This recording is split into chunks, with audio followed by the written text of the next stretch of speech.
Jewish story of the day today. It's a surprising one out of Israel.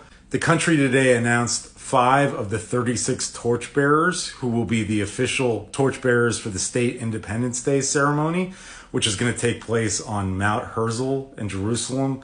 And there's a big surprise among those names. Now, among those names were a former hostage of Hamas, bereaved family members whose loved ones were killed on October 7th, IDF military officers, and here's the surprise, Jewish right-wing media pundit Ben Shapiro. While the selection of the former hostages and families of deceased soldiers and military officers were not a surprise, the selection of Shapiro was a real surprise, and it was met with some backlash in Israel. Now, Shapiro is an Orthodox Jew. He's the founder of the Daily Wire. He's also the host of the popular podcast and radio show, The Ben Shapiro Show. He's been a really outspoken supporter of Israel for many years. But at the same time, he has deeply conservative political views, stirred a lot of controversy, particularly his views on abortion rights and homosexuality that have made him a really divisive figure, including in Israel, where more than half the country does not support the current right-wing government led by Netanyahu.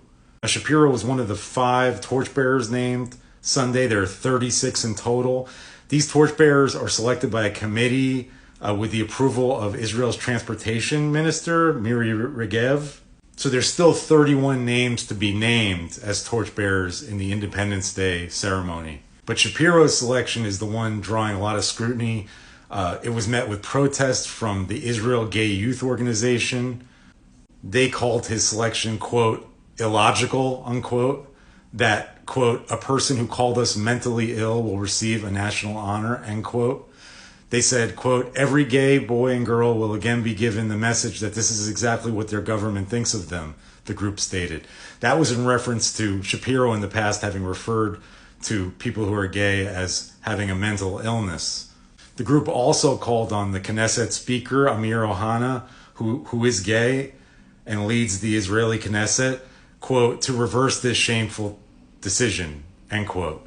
So the LGBTQ plus community in Israel, which is a very vocal, very strong, very large community in Israel, is really pushing back on this Shapiro selection. The choice of Shapiro is really overshadowing the other torchbearers who were named: freed hostage Emily Damari and Israeli Olympic medalist and bereaved father Oren Smadga, whose son was killed in fighting in Gaza in 2024.